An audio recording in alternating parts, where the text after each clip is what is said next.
Hello everyone. So in this question it is given the value of log K for a reaction A giving B in equilibrium is the delta H value is given as minus 54.07 kilojoule mole inverse. Delta S value is given as 10 joule Kelvin inverse mole inverse, and R value is given as 8.314 joule Kelvin inverse mole inverse. It is also given that the value of 2.303 into 8.314 into 298 is equal to 5705. So what we can do for this is write down the value for delta G. Okay, we need to find the value for delta G, which will be equal to delta G naught minus T delta S naught, right? So this will be equal to how much? Delta G naught value is given as 54.7 kilojoule. So minus 54.07. I'll convert this into joule. That will be equal to 10 raised to 3, and minus T value is given as 298 Kelvin into S naught value is 10 joule Kelvin inverse mole inverse, right? So when I do this, the value I'm going to get for delta G is minus 57050 joule. Here we need to find the value of Kp. So therefore, we know this formula that delta G naught is equal to minus 2.303 RT. It's not delta G naught, it is going to be delta G. Is going to be equal to minus 2.303 RT log of Kp, right? If I move forward, I have the value for delta G as minus 5705. So I'll write down the value, that is minus 57050. That will equal to minus 2.303 multiplied by 8.314 multiplied by 298, which is the temperature given in Kelvin scale, multiplied by log of Kp. This value is given as how much? If you see, it is given as 5705. So I will write down the value for it as 5705. So if you see, minus 5705 into log of Kp, right? And this is minus 57050. So if I bring down this minus 5705 over here, minus and minus charge will get cancelled. So therefore, I can say that log of Kp value is equal to 57050 divided by 5705, which will be equal to how much? It is going to be equal to 10. So log of Kp value, therefore, I can say that log Kp value is equal to 10. And this was the required numerical thing which was asked. If you see over here, we just had to find the value for log 10K. So therefore, the correct answer for this question will be option number B, that is 10. Thank you. इस question के अंदर हमें entropy change दे रखा है E to C के लिए, C से D के लिए और B से D के लिए. तो हमें बताना है A से B का एंट्रोपी चेंज क्या होगा. तो जो डेल्टा S है A टू C के लिए वो है 50 और C से D के लिए है 30. तो अगर मैं इन दोनों को ऐड कर दूं, अगर हम इन दोनों को ऐड कर देते हैं तो हमें मिल जाएगा डेल्टा S A से D के लिए, जो कि आ जाएगा 50 प्लस 30 इक्वल टू 80, राइट. अब हमें दे रखा है डेल्टा S B से D के लिए, ये दे रखा है 20. तो डेल्टा S D से B के लिए क्या होगा? -20. अब अगर इन दोनों को ऐड कर दें हम तो क्या मिलेगा हमें? डेल्टा S A से B, तो ये हो जाएगा 80 माइनस 20, जो कि होता है 60. तो हमारा फोर्थ ऑप्शन जो है वो करेक्ट हो जाएगा. देखो इस क्वेश्चन में मुझे क्या गिवन है, that a monoatomic ideal gas undergoes a process in which ratio of P to V at any instant is constant and equals to 1. What is the molar heat capacity of the gas? तो देखो question मुझे क्या बोल रहा है कि मेरे पास एक मोनोएटॉमिक आइडियल गैस है जो कि किसी प्रोसेस में जाती है, और उस प्रोसेस के लिए हम क्या बोल सकते हैं कि रेशियो जो है P to V का वो कांस्टेंट है और कितना है 1. ठीक है, और मुझसे पूछा है कि वो उस गैस की मोलर हीट कैपेसिटी कितनी होगी. ठीक है, तो देखो कैसे करेंगे इसको. मैं बोल सकता हूँ कि किसी भी प्रोसेस के लिए मोलर हीट कैपेसिटी जो है यानी कि C, उसको हम कैसे लिख सकते हैं? CV यानी कि heat capacity at constant volume plus R upon 1 minus gamma. इस तरीके से लिख सकता हूँ मैं मोलर हीट कैपेसिटी. ठीक है, और इस क्वेश्चन में मुझे क्या गिवन है कि P/V इक्वल्स टू 1 है, यानी कि P into V raise to the power -1 is some constant, और वो कांस्टेंट है 1.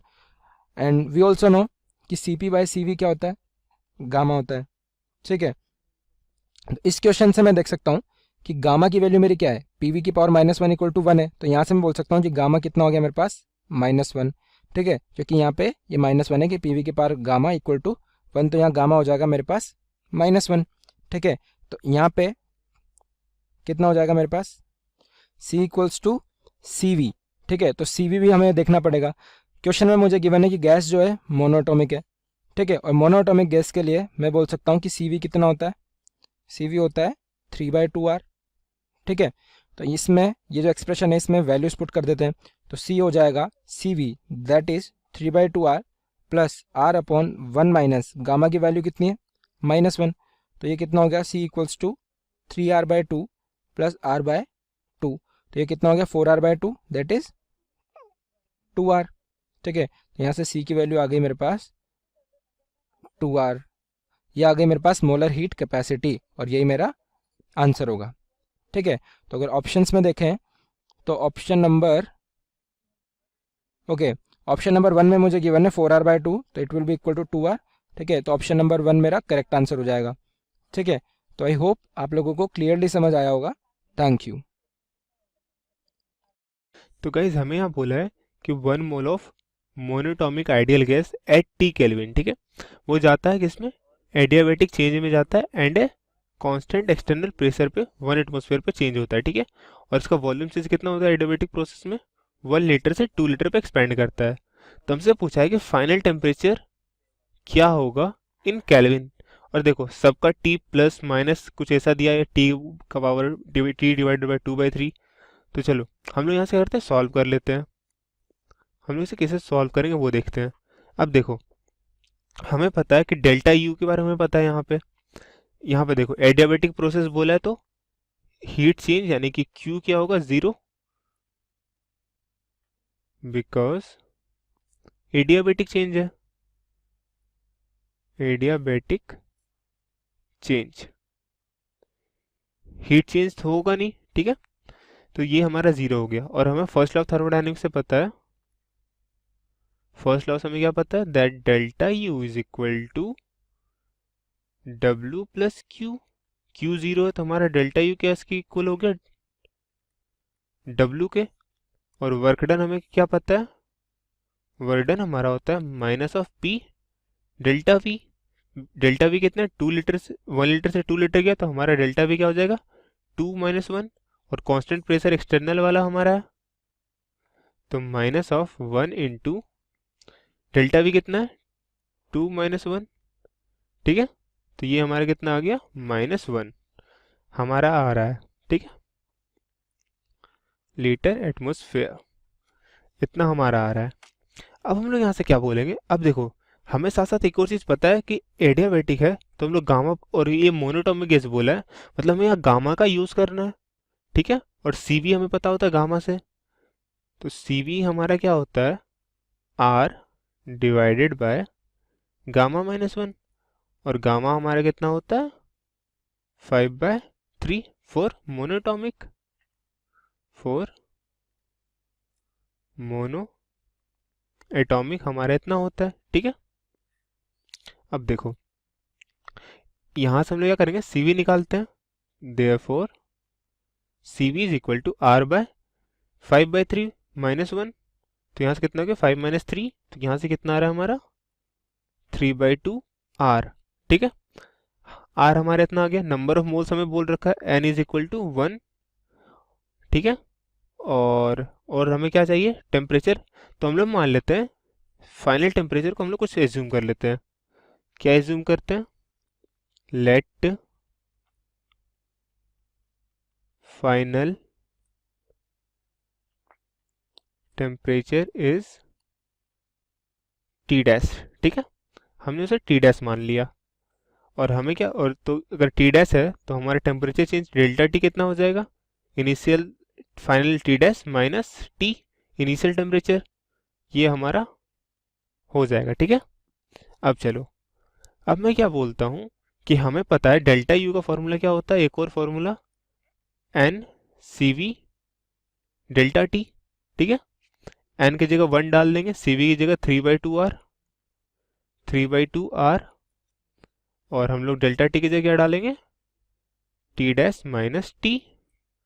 ठीक है, अब देखो इसे मैं मानता हूँ इक्वेशन नंबर 2, और यहाँ से हमारा जो डेल्टा यू जो हमारा आया था, डब्ल्यू जो हमारा आया था वो बेसिकली डेल्टा यू था, तो इसे मैंने मान लिया इक्वेशन 1।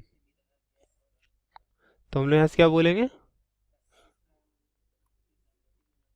सो फ्रॉम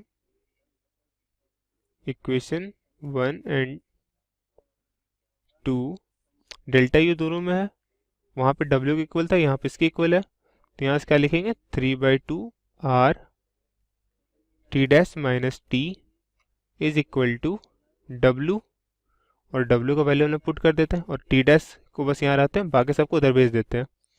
तो T dash minus T is equal to, work done हमारा कितना था -1, तो -1 डिवाइडेड बाय 3/2r, तो 3/2 इंटू आर की जगह कितना डाल देंगे 0.0821, क्योंकि ये हमारा लीटर एटमोसफेयर में था। ठीक है, ये लीटर एटमोसफेयर में था, इसलिए हमें से भी आर को लीटर एटमोसफेयर लेना पड़ेगा।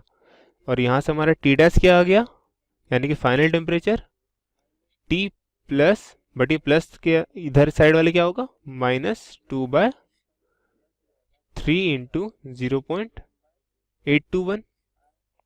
तो चलो देख लेते कौन सा वाला है। पहला देखो ये बोल रहा है नहीं, +2 बोल रहा है नहीं, ये भी नहीं, टी तो नहीं है, ये माइनस वाला हमारा है। ठीक है, so I hope you guys understand it. आप लोगों को ये अच्छा ये प्रॉब्लम समझ में आ गया हो कैसे सॉल्व करना है। So thank you.